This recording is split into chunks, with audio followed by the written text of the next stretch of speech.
Good morning. Welcome to the fifth and last episode of the second season of Beyond Eight's Out of the Box sessions. We've had 4 weeks of extremely insightful discussions with experts, also wonderful people, on how to understand a child well and make high school choices that would enable their interests and strengths. Along that same line of thought, today we shall be looking into two most popularly discussed and debated parameters that drive high school choices: the quality of teaching in school and the curriculum that is being followed. For this, we have a very special guest, Dr. Gayatri Deepak, founder and director of Chetna, an organization that works with teachers to help and equip them to turn into facilitators of quality learning. With her, we have my dearest friend and colleague, Raji Naveen, founder of Beyond It. I'm positive that this conversation will be a treasure trove of much needed insights on today's topic. So sit back, listen in, and enjoy. Over to you, Raj. Thank you so much, Nandini, for that generous introduction.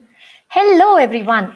It's a balmy Saturday afternoon, and we are going to be talking about two of the most searched for and asked for questions by parents as they decide on the right school for their child. You guessed it right, teaching quality and curricula.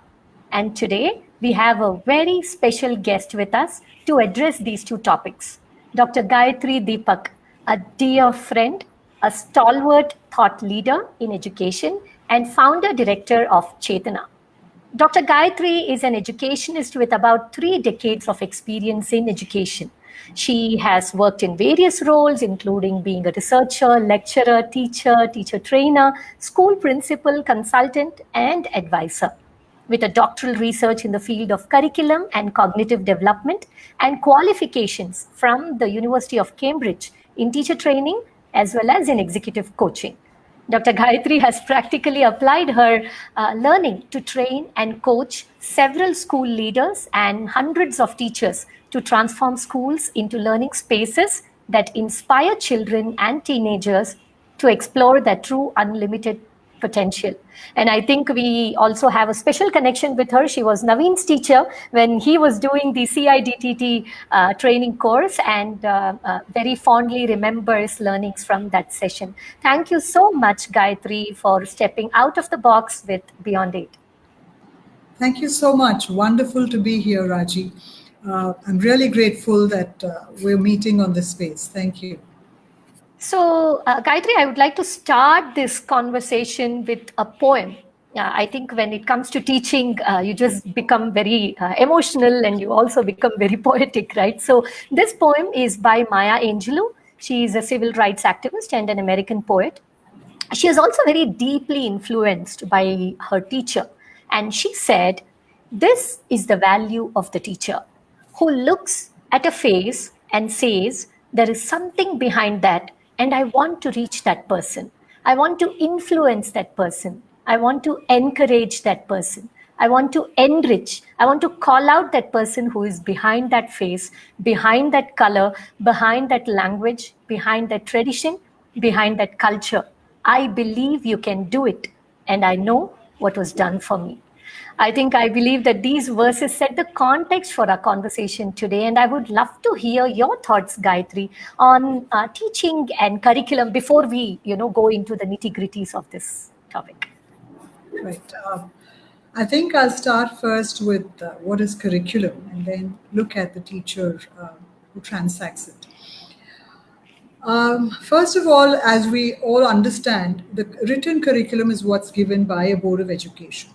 Right, so it means the subjects that are in the curriculum, the syllabuses of those subjects, the content, the goals and objectives of each, the teaching and learning approaches which the board advocates, and actually the learning experiences which the students receive by when the teacher transacts the curriculum.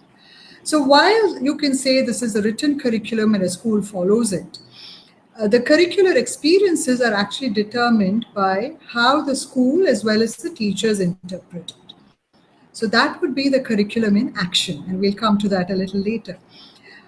no curriculum is expected to be transacted verbatim. It has to be contextualized. And that's how a school is going to, every school differs in the way it contextualizes that, the way it reaches out to its particular learners who are forming the, let's say, the clientele of that school, if you want to put it in that manner. And they have to contextualize it.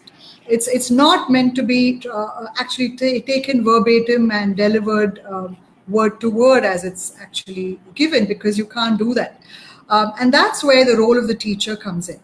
Now, apart from that, you also have to look at what is a hidden curriculum in a school. Now, when we say hidden curriculum, this is not something which people talk about, right? Parents may not even be aware of such aspects. When you go to a school, you might find the student receives a timetable, for example. And every day, if you're going to have math and science early in the morning, what's the message you're conveying to the students, right? That early in the morning, and this is something which teachers or the school consciously builds, saying when the students are fresh in the morning, let's teach math, because that's the most difficult subject to grasp. And whether you say it or not, you're unconsciously already conveying that to the children. Right, so that would form part of a hidden curriculum. Similarly, if there's any instance of the different kind of toys which might be given in a preschool for girls versus boys, and that itself is a hidden gender bias, right? So again, these are all what would form a hidden curriculum. And there's also aspects which we have to consider. What is not taught? When something is not taught, though you would like to see it. For example, if you're going to live in a particular state, you might feel, why is the curriculum not talking about the history of my state? I live in this state and I'm proud of my culture, as we call it. But actually, I want to look at the history of my the state, the great kings or the great poets and people who lived in my state. Why is that not being shown in my curriculum? Right? Or I lived in a country where the textbooks would have parts of the reproductive system chapter blacked out. It's not that we didn't skip the chapter, but we would actually say, okay, maybe in this particular country, sixth graders seem too young to be talking about the human reproductive system. Let's push it to eighth grade, right? So then that would form the null curriculum, because you're not talking about it. Things that which should be done or which could be done, you're not putting that into your school curriculum. So that becomes what's the null curriculum. So there are so many aspects to what a curriculum is, and it's not just what the board gives you. So when we were talking about the teacher's effect on this, right? Because it is the individual teacher who actually transacts the curriculum. In any system, any school is only as good as its teachers, right?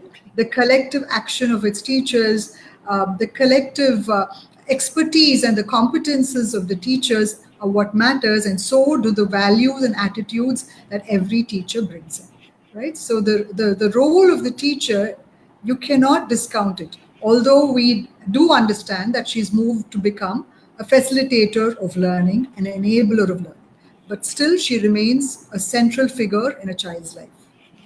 I think that is a fascinating point and aspect that you bring to this conversation, Gayatri. The hidden curriculum, the null curriculum, and the fact that the school is only as good as its teachers, right? And these are the biases that we are all talking about also, right? The gender bias that you brought about, and then the bias of, having music as the last period, but math and science as the first period. Such small, finer details. So a school may say that we are very holistic and we look at every child's development and we look at every aspect of development. But if that thought is not brought into the actions through these, I think you pretty much nailed it, right? You talked about the timetable. And if that timetable is not able to sort of, bring about what the curriculum is about, I think there is a huge gap that exists. And I hope that parents, as they view this conversation, try to hold these thoughts in mind about what am I seeing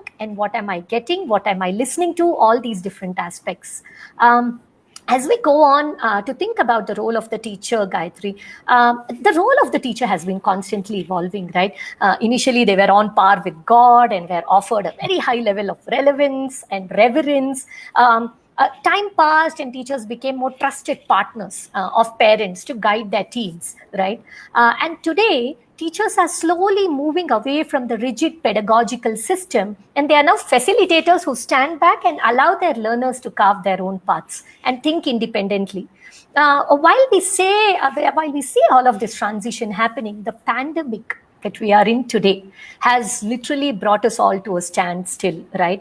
And things have changed considerably. Usually, this would be the time where there would be a flurry of activities where parent teacher meetings will be scheduled, parents will come and talk to the teachers, and things would be so different. But now, with the online model, especially in the time of this pandemic, parents have less frequent FaceTime with their children's teachers. And in times like these, how can they assess if they will be capable of enabling our children's journey? How do we deal with that, Gayatri? Right. Just a couple of lines before we enter that question, because very interestingly, you did already mention that teachers have now become facilitators or enablers of learning. Again, when we say facilitators and enablers, that's again a very, very powerful term, right? We have made the shift already in very progressive schools. In fact, it's been happening for a few decades now. Some schools have caught on a little later, but the pandemic has actually accelerated that change. Yeah. So teachers are no longer considered providers of information. That aspect, to a certain extent, could still exist, but information is available at the touch of a button. So you just need to open your laptop, go onto the internet, and kids can easily access any information.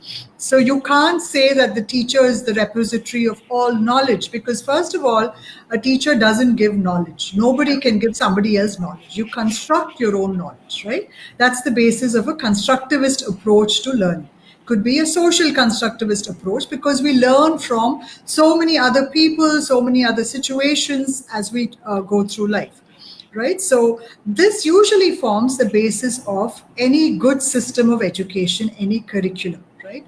So the curriculum also does not expect the teacher to be the source of all information, nor does a curriculum ever say that she is the person who's the all-knowing individual in the center of a class. Far from it. Every progressive curriculum that we take does say that you need to make it learner-centric. So when we make it learner-centric, what's happening in today's scenario of online teaching is actually that it has become easier to make it even more learner-centric than in a physical setting. Though if the school failed to do that in a physical setting, in fact, this is an opportunity for them to actually learn and do that, because it's easier to customize learning now. So when we say that, what does a parent need to look out for? How is the child going through their learning journey? It's very easy. You just need to actually watch what the child is doing, right? Without interfering in the online class. If it's a synchronous session, just watch out for what the child is doing. Is the teacher catering to various learning styles, the interests, the abilities, the prior knowledge and skills of students that are taken into account? Do they have small discussions happening in breakout rooms? Does the student have a choice to choose what activity he would like to do or which breakout room to go into, right? Does he have a choice about how he will be assessed? What is assessment? It's just about expressing what you have learned, right? And as you are learning as well, to show the teacher your progress, how well you have understood it, how well you're progressing through it, whatever concept or whatever topic is being dealt with, right? So what if as a parent you're able to check in on that, that itself gives you an idea about how the teacher is facilitating and enabling the child's learning journey. If you notice that she's just writing on the board and it's a camera placed in front of her and the children are still copying notes from the board, well, that's not the idea of leveraging the power of this online medium of learning, right? So are they using a variety of tools, or using a variety of platforms? Are students getting a variety of activities to engage in, both in the synchronous manner as well as asynchronously, which is offline, the kind of work that they do offline, where they're engaging with the topic or the project under consideration? Are they still able to reach out, talk to their friends, or at least on the phone, discuss when they're even not online with the teacher, how much of reading up are they being asked to do, again without overwhelming the child, and is the child enjoying the whole process, right? You just need to watch out for that. And yes, it's also important when the child is doing some offline work to keep a tab if he's using the internet, to ensure that he is safe, he or she is safe, right? That is a must for parents to do. If you do that regularly, I'm sure that you can easily track the progress of the learner. And it's that much easier now for a teacher to track progress of the learner and actually give customized feedback, and to have these regular systems of communication with the parents. In fact, I'm hearing from schools that they're enjoying it so much that when they do get back, they're saying, can we have some of these methods with the internet connectivity provided in every class, so that we can still continue to use some of these methods while we're all physically still there. So they are really seeing the benefit of it. Absolutely. I think I take away many very important nuggets that you shared, right? You talked about how if we are going to do the same thing that we did earlier, then we are not going to be doing anything different, which is the chalk and board approach, where the teacher talk time is very high. You're also talking about how parents are now closer to the classroom, closer to the teachers, and closer to their own child's learning. That glass door has been literally broken because everything is so transparent now. So they have more data points. You talked about student choice, where in a classroom, are students being given that choice? Do they have the agency to own their, to make small decisions in that learning process? And you also talked about being self-directed. So is the teacher enabling the learner to take control of their learning process even outside of the online, which is the asynchronous mode of teaching that you spoke about? So I think in many ways, the pandemic and the online mode of teaching has helped us, has shaken us all up and helped us think about different ways where we can give a personalized, and you did talk about that also, right, where now we can actually give a personalized feedback. And we see that happening in our schools as well, right, where children are able to write a message to the teacher is responding, and it need not be done in a large class. It can be done even in the evening when the child is ready to talk to the teacher. So I think we are looking at bringing this new normal back into our classrooms, learning from these best practices, and maybe changing for the better once we go back to our real places. So in that context, what would you talk about as the ideal traits of teachers in this new normal, Gayatri? How are things likely to change for them? Right.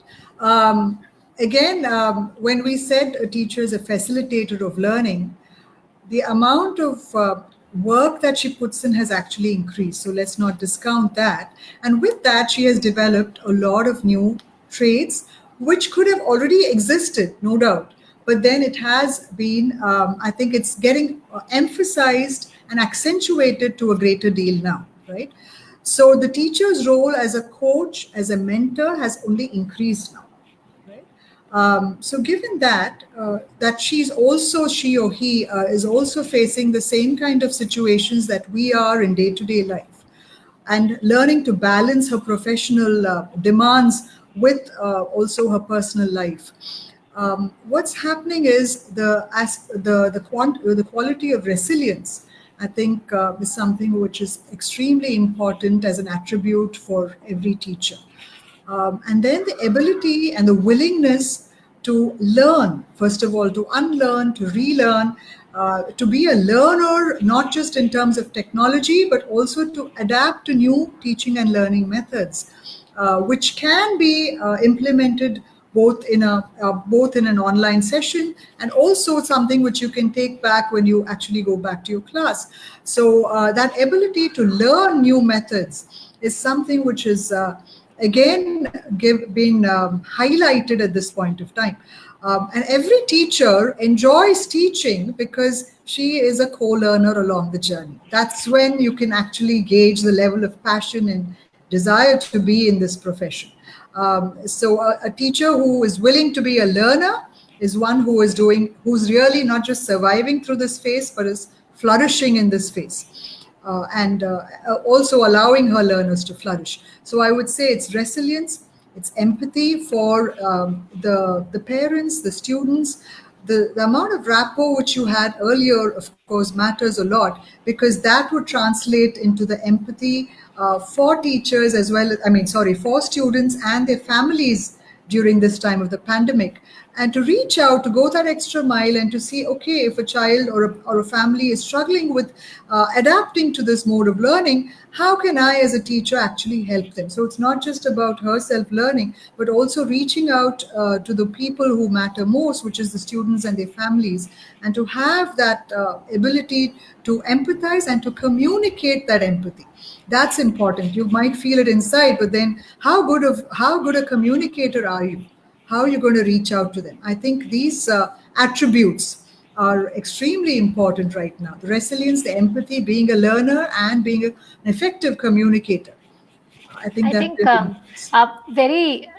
very strongly summed up, right? Because you did mention that teachers are going through a lot of stress these days because of having to, adjust to the new things, take care of their homes, and then also ensure the mental well-being of their learners. And unless they have been learners earlier, unless they have had the quality of resilience earlier and have been empathetic in their classrooms, it becomes a lot more difficult to suddenly develop these traits when you are posed a new challenge, right? So those who have had a habit of these, like you said, will thrive and will also help their learners thrive. But then those who have not been able to, who have put maybe just the curriculum aspect and just exams at the forefront, for them it will become difficult, because in the online mode, and like you rightly said, they may even feel empathy, but if they have not understood how to communicate it with learners and how to connect with them, there is going to be a far bigger disconnect.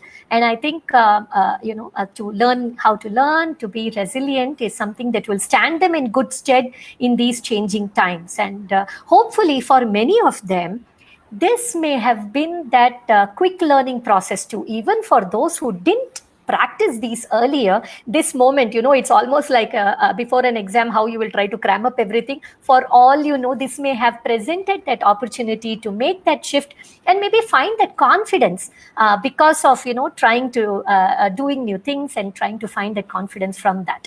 So thank you so much, Gayatri, for that insight. And before we move on to curriculum, I know our viewers are all waiting for the curricula and the comparisons, but let us bring in parents and families as well into this conversation. And while we say that teachers have to do all of this, they have to change, they have to be empathetic, resilient, and we also know how now that the glass ceiling is broken and parents are all watching teachers are under the lens for every single moment, every single action. They are not allowed to even let their guard down even for a minute, because everything is being watched, right? So how can parents and families, Gayatri, be extend that same empathy and that same understanding and be trusted partners to teachers in enabling their children's journey? Right. Yeah. As you said, yeah, the parents and the families have to be understanding of the teachers too. They have to be understanding, first of all, of their own children, right? Because what the children are going through, the parents are seeing it, and they do have expectations of the teacher. How is the teacher going to help my child? But as they can see what's happening in a class, the teacher is trying to facilitate learning for a diverse class of about 30 learners, let's say, right? 25 to 30 learners, if it's a progressive school which really cares about the class strength. So it's not easy. If a parent is having a trouble just managing a couple of kids at home, you can understand the kind of, I wouldn't call it trouble for a teacher, because she is the professional in the class and she does know how to do it. So to wait and give that time for the teacher to actually be able to make that connect with kids, although this is remote teaching that's happening, right? To just have that patience, first of all, right? A teacher and a student always they have a special relationship. So although you may not see it instantly if you're observing just for 15 minutes, there is a deeper connect. especially if the student knows that teacher earlier on, has been with the teacher the past few years, has seen her in and out of class. There is already a good relationship between a student and a teacher most of the time, right? So the teacher usually builds on this. One thing I would request of all parents, and I've said this in other forums before, please refrain from any kind of negative criticism about a teacher or a school. However strongly you may feel about it, you may be right, but the way you express it matters. So please don't say anything negative about the teachers or the school in front of your kids, because it does leave a strong impact. And because the child doesn't physically go to school now, he doesn't have the opportunity to actually correct those impressions that he might have. If there is a complaint from this child and he does have the parent to reach out to and speak to him about, saying, okay, dad, this is the problem I'm facing in class, the teacher is not paying attention, whatever. I think as a parent, you just need to keep that calm and patience before you react, right? But do reach out to the school, do find out what's happening. Again, give the time for the relationship to sort it out. Because very likely the next day the child is going to be fine about it. The teachers already realized and already corrected the situation. It could happen, right? So particularly with primary school and middle school children. Yes, you can also help the school and the teacher by reaching out and supporting the teachers by saying, okay, can we have a day of appreciation for the teachers? Talk to the school management about it. Can we organize some, perhaps a fun program, a Zumba class, or maybe if a parent is an expert or yoga teacher, can you talk to the management with some ideas that you want to actually interface with the school and provide some kind of support to the teachers in any way that you can. Maybe you're a mindfulness expert, or maybe you are a yoga trainer, whatever. Would you like as a parent to reach out and talk to the school management? Another thing is, by supporting your own child, you support the teacher, because be alert to any changes in the child's behavior, alert the teacher to it, because we really don't know if it just takes a few days of perhaps some kind of cyberbullying or something when the child can easily withdraw. Please be very alert to it. It may not be happening from school, it may be happening from outside. So I think parents need to immediately have that conversation going between the parents and the school as well. And be frank, be open about your child when you speak to the school. Try not to withhold any information. That itself would support the teachers as well as the school a great deal, and they're going to give it back and support the child, because so be honest, be open with the school. I think very valid and valuable points, right? One is to be honest and open. And then you talked about to be patient. And you also extended that by saying that in case there are skills that you have, then you need to also support the school so that it is a completely, 360-degree support that the parent is also giving the child. So we have a bunch of comments and questions here, Gayatri, in our channel. And first of all, Bindu Unikrishnan, she talks about, she is thanking you for bringing out the point about biases that was at the beginning when you started talking about your initial thoughts. We have Mr. Surya Narayanan, and he says he's a teacher. He is working in a school that is really interested in the students. Wonderful, Surya. I'm delighted to hear that. How do we help a student who is not opening up at all, even separately? Your suggestions, please. And I think, Surya, you bring out this very, very, I think, a common question that many teachers are facing in the online world today. Gayatri, your thoughts? Right.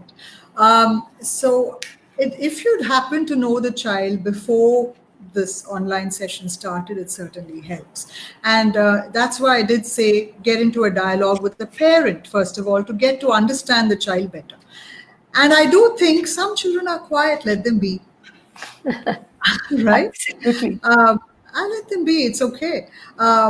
Yes, they may not participate much in class. That's perfectly all right. That's perfectly all right.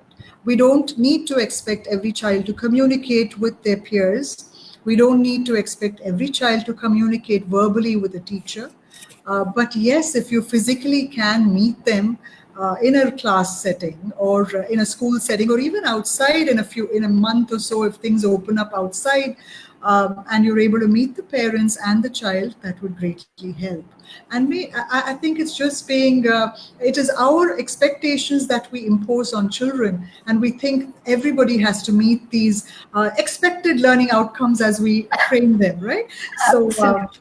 I think those are our expectations. That's all. I couldn't agree with you more, Gayatri. I just love the way you said maybe they don't want to speak because, like you rightly said, we don't even know what's going on in their minds, how they are processing this information.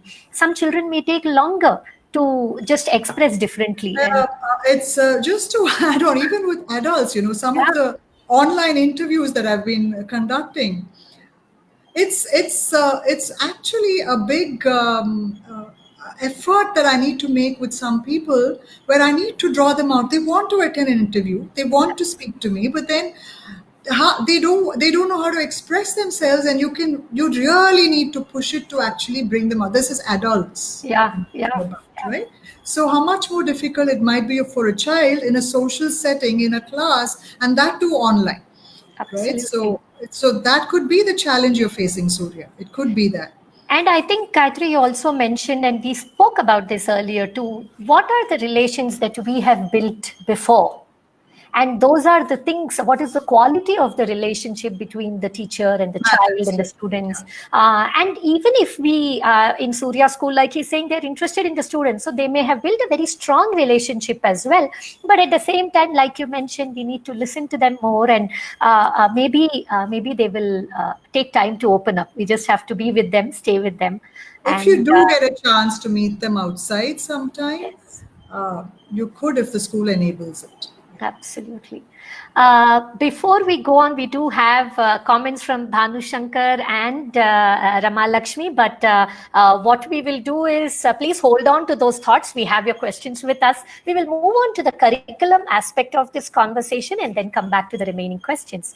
Curriculum, Gayatri, I think we all know there are hundreds of web results for which board of education in India is the best, and it shows a constant dilemma that parents have while deciding on the right curricula. You and I know that, and you touched upon this earlier, that curriculum and examination do not define a child. They do not define your life outcomes, and they do not make you who you are. And two schools following the same curriculum may be completely different Completely because different. of their culture, right? Having said all of that, finally we have still not moved out of a system that is based on these certificates.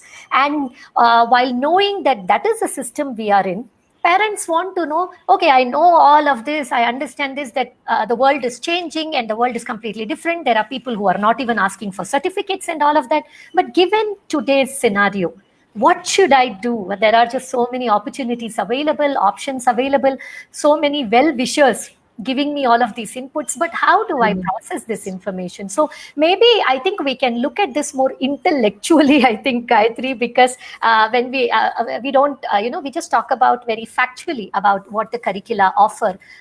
What is your thought, Gayatri? We are going to be talking about, I think, CBSE, ICSE, NIOS, IGCSE, and the IB curricula. So maybe we can have a short conversation broadly, and then we will go to the specifics. Right. Okay. Yes, a parent who wants to look at what is the right school for my child needs to do a bit of research, and not just this research should be done by looking at the websites, consulting educators, educationists, and not just listening to peers and neighbors and well-meaning friends who are all in the same boat.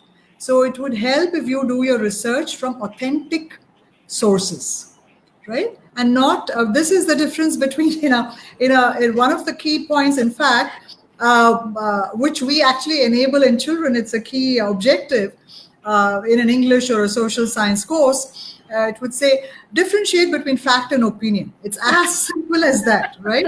So every parent, I would say, needs to be discerning about it. And the key word is, which is the right school, right curriculum for my child, right? And within a family, No two siblings even are alike. Yeah. So you might want to send your kids to two different schools, and that's perfectly all right. Because if you really thought about what curriculum is right for my child, one child is different from the other, and you might end up choosing two different curricula altogether, Yeah. right? If you've done your groundwork properly. It is a huge responsibility. These kids have been entrusted to us, and placed in our care as parents, and we need to see what's best for them based on what's available to us and what was financially suitable to us as well, right? So let's look at some key points. First of all, when you look at curricula, just like you look at a school, look at the mission statement of that board's curriculum, the board itself and the curriculum, right? So, what are the key words? Does it state anything about the learner profile? You will find boards saying we want them to be confident, we want them to be enterprising, we want them to be empathetic individuals. Even the board states this, is not only the schools, right?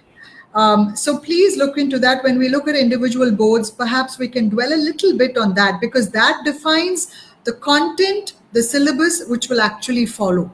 So please be alert to those words. And then in the syllabus, look out for whether actually those words are being enabled by the syllabus. If you can do it to that extent, otherwise ask an expert, right? So look at whether the learner profile is clearly defined. For example, the IB has a beautiful learner profile, right? They have 10 words. Cambridge gives 5 words. So look at whether the board is stating the learner profile clearly. Then look at what are the subjects that are offered at every level of schooling. A board may not give curriculum from pre-primary ages or the preschool ages all the way to grade 12. Some boards begin only from grade 6 onwards or grade 7 onwards. Some of them start from grade 1. The recent changes which were made in the CISCE, which is commonly called the ICSE, that actually gives you a curriculum starting from pre-primary itself, right? From preschool years, it is actually given a broad framework which schools can follow, right? This was a recent change a few years back. So look at the syllabuses that are offered, right? What are the subject choices that my child can get? Especially when you're moving into high school, most curricula will enable choice, right? When does that choice start? Does it start at grade 6? Does it start at grade 9? Does it start only at grade 11, right? What does the board enable? Each school might interpret it and offer it differently. What does the board enable? Because that will tell you how flexible the board itself is. Because the schools will have to work within the ambit of the regulations that the board places, right? So the amount of flexibility the school derives is actually from the board in terms of the choice of subjects that they're offering. So look at the subject choices that are available. And then even in the mission statement itself and also the individual subjects, you can look at what are the knowledge, skills, understanding, attitudes, and values the board enables, right? This is very, very important.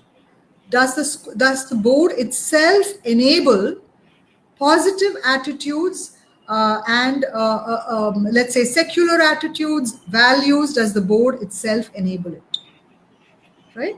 So please look at that. And what kind of skills? Are we talking about only academic skills? Is it also talking about socio-emotional skills? Does the board enable all this? Some boards don't. So let's be clear about that. So do your homework to this extent. So if the board doesn't enable it, it's totally up to the school to be able to do it by themselves, right? But if the board insists, then the school has no other choice but to do it, right? So do look into that. What are the choices in assessments? Are the assessments for learning, as learning, and off learning? Or does a board just rely on end of term or end of year exams, which are usually written exams? So when they're offering a choice of subjects, are there performance-based assessments even when it's assessments of learning? What I mean by this is if they have an arts course, arts and design course, how are they assessing it? Is there a performance-based assessment? If you're offering drama, if you're offering music, is there a valid recognized board qualification for it? Or is it just some marks or grades which a school needs to give? Right? So is how well are the co-curricular activities taken all the way through to grade 10 or grade 12? So is that a choice that your child gets by the board itself? And is that going to be a valid assessment from the board? Very few boards do that, right? So do you have that choice? And then you look at whether the school is offering it. So what kind of training programs does the board enable for its teachers? So they might give a beautiful curriculum, they might give a beautiful set of subjects, lovely choices. If the board does not insist on ongoing training, it doesn't insist on continuous professional development of its teachers every year, then it may not be a board that actually is going to support its teachers in terms of transacting the curriculum, right? It could be that, okay, they already know their job, let them do it. But that doesn't work anymore in today's scenario. Again, what is offered by the board, I've heard parents saying, oh, the curriculum is vast, it's so in depth, that there's so much of content. It's not about content at all anymore, right? Like we said earlier, skills, understanding, attitudes, values, it's not content. I've heard people saying that 15 years back, 20 years back. So at least now let's move away from it. A curriculum is not defined by the amount of content that it offers, right? So it has to be developmentally appropriate. There's no point putting in concepts which are going above the head of a child when he is 10 years old or 11 years old, putting in a lot of content, putting in concepts which are inaccessible to the child because he's not developmentally ready. So look at that as well, right? Not all boards can actually, though they might claim it, try to see if you understand it, whether it is developmentally appropriate. And how is the learner progress and achievement reported? Some boards are very prescriptive in the kind of report cards that should be given. There's no freedom or flexibility given to the school even. And every little thing might be measured, from discipline to punctuality to, okay, the behavior of a child, everything is graded. Which is, even the teacher finds that pretty contrived. So is that the kind of reporting you want? Or would you like something which is more descriptive, especially in early years, especially in middle school? So what is the kind of report card that you get, right? Or what is the kind of regular reporting that the board insists that the school should do, right? Or in fact doesn't insist that the school should do, because the more control there is from a board, the lesser flexibility a school will have. Does the board also definitely insist on engagement and involvement with the community? There are some boards which insist, yes, you might say socially useful, productive work. But if a board is not monitoring that or leaves it to the schools to interpret it in their own way, do it in their own way, it's not an integral part of the curriculum of the board. You see the clear difference. It's not an integral part. There are boards where engagement with the community is an integral part of the curriculum prescribed by the board. That is that much more. So then you will see the school that subscribes to this particular board has to do it. Yeah. Right? So if you're a parent looking out for that, you should watch out for this aspect as well. Yeah. And listening to you, Gayatri, it just seems we finally somehow seem to say, oh, this curriculum, this will help you qualify for that examination, and oh, this curriculum has this subject which is not there. And that is such a very narrow approach to this whole matter, right? Our neighbor would have said, my child actually did so well because she is such a motivated person and she's rote learning is something that benefits her a lot. And you know what, you have to make children work hard, and only then will they be able to appreciate all the things that they have. So all of these complete misconceptions, right, and arguments that parents hear literally clouds their understanding and removes all that objectivity from this whole dialogue. You're talking about vision mission statements, you're talking about subjects, you're talking about assessments. Hopefully those assessments, if they are replaced with portfolios, I think that would be when we talk about descriptive assessments, it's almost like if you tell a basketball player to write an assessment of how they would play basketball as opposed to seeing them Authentic assessments. how they do. Absolutely. So, How and like you authentic is said, art assessment? and music, right? Art and design. Instead of giving you a piece of work, if you were to just have them write a 1,000-word essay of how they will actually attempt to write, I think it requires all of us to really think about what we are doing, what we are asking of our children.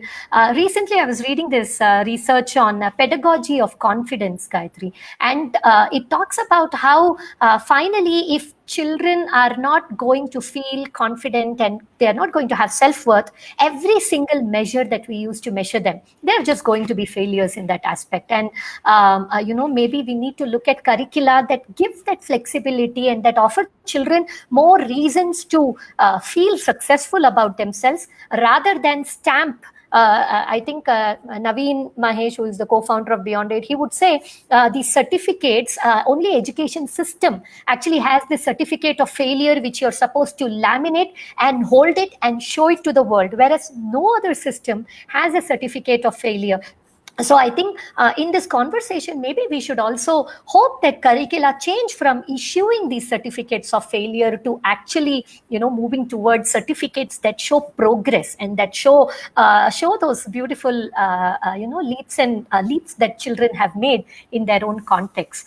Having said that, maybe we can take each curricula and spend. We are already running, I think, short of time, but maybe we'll just spend a minute each with each curricula. Maybe please have the infographic on the CBSE curriculum, please. Right. As you can see, it does say that it is one of the most common curricula in India, which is true, and it does have schools abroad as well. It has more than 20,000 schools, a very, very popular curriculum. They do give a lot of importance to teacher training. They do have separate syllabuses for life skills and value-based education as well. So you could question that, saying, shouldn't life skills and value-based education be integrated? Yeah. Please do. It's up to you to interpret that. They also have nice words which are put into their vision, which really matter, like we talked about earlier. It's about offering robust, vibrant, holistic school education, quality education. The words like, we would like them to be global leaders in an emerging knowledge society. And it also states that the board advocates continuous comprehensive evaluation with an emphasis on holistic development. Yes, in the light of NEP, some of this could change. It has already changed. It is moving towards certain aspects of the NEP which are very, very positive. So that's also happening. They also emphasize on a stress-free, child-centered education. And repeatedly, they have programs for their teachers about it.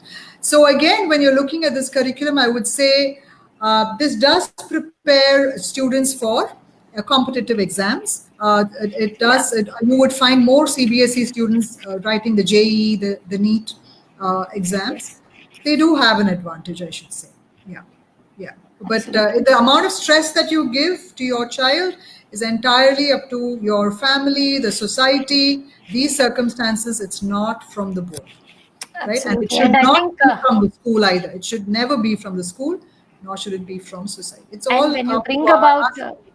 when you bring about the concept of stress, Gayatri, I think I'd like to use this opportunity to appeal to parents also. Many times I've heard them say that, no, I don't want my child to go to JEE or IIT, go into the IITs. But if they push themselves to prepare for JEE, maybe they will land in a better institution, which may not be the IIT, but maybe one or two rungs lower. And I feel I really don't know how to appeal to them that in doing so, what you're actually doing is completely cutting down the confidence of that child. If, of course, if the child wants to be self-motivated and do this, obviously go ahead.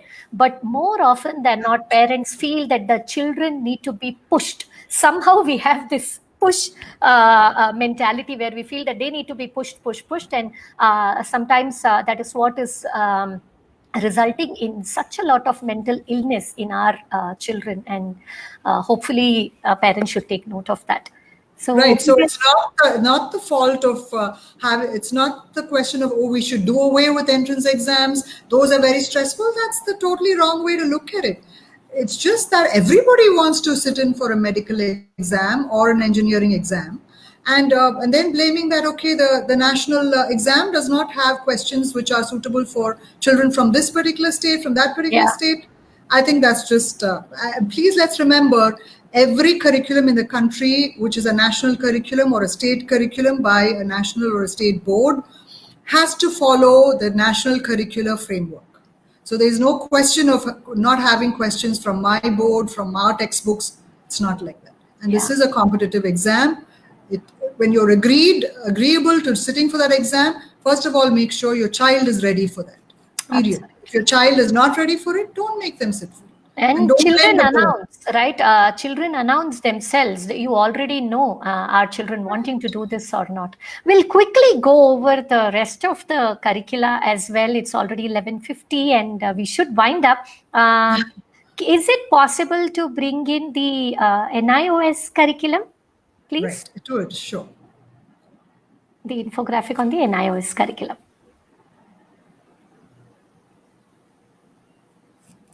Right. The NIOS is a beautiful system, actually a very beautiful system, which gives total flexibility to the learner. They do have a curriculum right from the primary grades onwards to reach out to people who didn't have access to education also.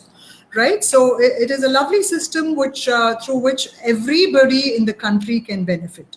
And it is given not only in English, but in other languages also. So how would it benefit? Let's say you want to go to you want to specialize in some other field, but you do want to a formal education as well. You don't need to go to a school. If you are a learner who's able to work independently, you're responsible enough, you can choose the NIO system. And there is absolutely no restriction on the subject choices. Right, for grade 10, I think you can choose anywhere between, you can choose a minimum of 5, a maximum Yes. of 7, Yeah. and you're done. Right, one language and the rest of it. So this kind of choice no board offers. And they have those teacher mark assessments, and there is a lot of combination of assessments. Absolutely. So it's a lovely, just for the sheer flexibility of what it gives. Yeah. But yes, there are certain negative connotations which are not true. Where people do say, oh, what an NIOS curriculum, if you're going through that, you're not job ready, or the job market doesn't look at you favorably. I think that's something which should be dispelled. It's a myth, it's a stigma, it should be dispelled. Yeah. Absolutely. And we may not have time to discuss ICSE or IB. Maybe we will touch upon IGCSE curriculum and then sort of, close out this conversation. Sure. Maybe please have the IGCSE. Yes, thank you. Right. Okay. That's another popular international board, more popular than the IB, so it makes sense to focus on this. It's given in about 170 countries, if I'm not mistaken. The exams are recognized even in India, so you don't need to think of sending your student abroad and saying, okay, I need to take the IGCSE curriculum only if I have to send my child abroad. Again, that's not true, because Indian universities recognize IGCSE. Yes, it does more than, let's say, even an ICSE board or a CBSE board. The kind of critical thinking, the kind of inquiry-based learning which happens in in a Cambridge curriculum is much, much more, right? The level of application, the level of critical thinking that happens, independent thinking that happens, is much, much more. Again, the flexibility that it offers in terms of choice of subjects is tremendous. At grade 10 level, you have a subject choice of more than 70 subjects that you can choose from. Depends on what the school gives. Another advantage, if you want to take up a subject by yourself and the school actually doesn't teach you that, but you want to appear for it, you can. Exams thrice a year, especially in March, which is done only for India.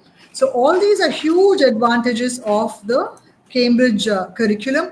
Another misnomer that I would like, a misconception that I would like to actually bring up is people think it's an international school, it has to be very fancy.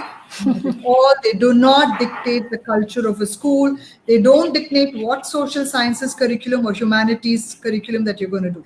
You can also use it alongside some national syllabuses if you want to. You want to teach Tamil from your local Tamil syllabus, go ahead and do it. They're not stopping you from doing that. If you want to teach local history, local civics and geography, do it. They're not stopping you. You can choose the school. It's up to the school to choose what subjects they want to do. It offers curriculum from primary levels onwards. 10 subjects in primary, no pressure on the school to choose all 10. Right. But it does give a proper curriculum right from primary, even for a subject as integrated as global perspectives. Yeah. Right? Gayatri, sorry, I have to stop you there. Viewers are requesting that we need to, maybe shed some light on the IB curriculum as well. Can we please bring that infographic and spend just a minute on that as well? This is again a very beautiful international curriculum. So much of depth of thought that's been put into framing it. Everything matches. When you talk about the learner profile, 10 aspects of the learner profile, every one of it a school should be able to actually bring about. So they're not talking just about knowledge, understanding and skills, but seeing it in action and actually seeing the learner transform. That's the depth of the curriculum. It's not for everybody, simply because it involves a great deal of teacher competence that's required. The IB board does enable it. It is very expensive. So you might find an IB school more expensive than a Cambridge school. The board charges more. It's not the school. Yeah. The board charges more in terms of fees that the school needs to pay the board, right? And so that's why it's more expensive. But the rigor is much more. Level of control from the board is more than the Cambridge, I should say, to be fair to the schools, because there's a lot of written and paperwork that they need to do for the curriculum itself. So they take their academics, the curriculum, the standards, which they want to make sure that every school follows very, very seriously. So there is a lot more control from the IB rather than from the Cambridge. I think so. Some key differences between IB and Cambridge. I think, like you rightly but again, sorry, I just want to put one more point. Yeah. And IB insists on an interdisciplinary approach, yes, especially in the middle school, and a transdisciplinary approach in the primary school. At the moment, there is no board which insists. Yes, with the NEP, it is changing. Let's see how that unfolds. I think very well said, Gayatri, because I think at the end of it, the curriculum also requires different, economic conditions that parents are in. But a humble request to parents will also be to not choose a school based on the infrastructure. Are you paying for the infrastructure, or are you paying for the curriculum? Are you paying for the teaching learning process? So at the end of it, are their children learning? Are their children happy, and are their children having control? Are they having agency to actually embark on self-determined learning paths? Is something that would be a humble request to parents, and not to sort of be bogged down by peer pressure and make this decision. It's almost like if I'm wearing this piece of clothing, it's because I feel comfortable in it. It's that personal, right? So every family, every learner, it's such a personal, I think, journey. And to not be bogged down by what the world is saying. World is already moving. So maybe talk to educationists, maybe talk to people who are, sitting on the periphery of the circle. Sometimes when you're very close-minded and you're in the core of the circle, you may not even realize where the world is moving. So sitting on the periphery helps you at least get that world view and make an informed choice for your learners. We are not able to go ahead and discuss how to make this transition, if a parent does choose to switch boards. I think we did touch upon it earlier, where we said finally it's how the school is, how the school's culture is. Curricula, yes, there are many different things, but if the school's culture is about helping every child learn, and every teacher is sort of engaged with the learner in that journey, change may be a little more easier. Whereas the child's nature, the child's innate attitude and aptitude and skill and passion might also be reasons for that, for that transition to happen smoothly. So I think with that note, we do have a few thoughts, but I will have to take a rain check here. And audience, we will respond. Dr. Gayatri will definitely respond to your queries that you have mentioned, and we'll ensure that we post our answers in Facebook. And I think it was a wonderful conversation with you, Gayatri. Something which we just relate to, a simple thing of, எவ்வளோ குழந்தைகள் இருக்கா ஸ்கூல்ல, எவ்வளோ teachers இருக்கா, teacher ட்ரெயின்டா, and என்ன curriculum, சிபிஎஸ்சியா ஐசிஎஸ்சியாங்கிற, from being that simple, actually there is so much to think about. And at the end of it, children should be at the center. They should be driving this whole conversation. And parents, I hope that will take that next step towards looking out for their children and for their children's benefits. Right. Yeah, thank you very much. Absolutely wonderful being here. Thank you so much. Thank you so much, Gayatri. And let me request Nandini, please take over from here. Nandini, we have extended our time way past 11:45. So thank you. Unmute, please.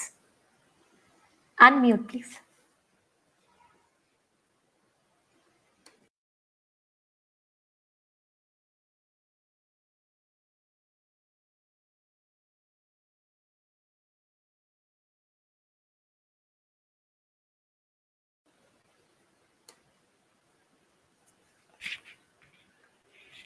Sorry, viewers, I think there is some technical problem, but thank you so much, Gayatri.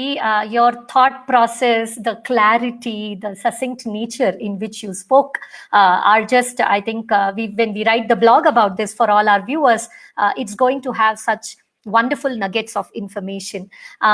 Viewers, you know that all of these infographics that we showed to you today, and also the one on ICSE, we will be putting it up in our blogs. I hope all of you have also checked out our YouTube channel. This session itself will be available on Facebook and also will be available in our YouTube channel. Do subscribe to it. And as you all know, at Beyond 8, we believe that every child has the right to dream, and they should follow their pathways to beautiful passions that they are interested in. And I hope that this conversation and our earlier 4 conversations on children's well-being, on children taking agency, on being very mindful about their emotional health, and today when we talk about curriculum and teachers, has helped you take that next informed decision if you're looking for a change of school for your teenager.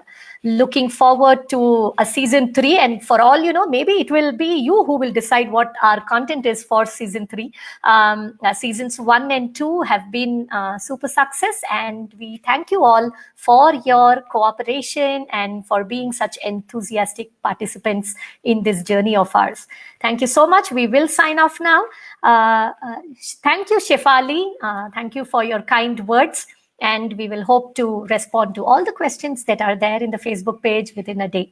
Thank you very much, viewers. It was wonderful having you over. We apologize again for this delay, but I am sure that there were such wonderful nuggets shared by Dr. Gayatri, and it will be useful for you. Thank you.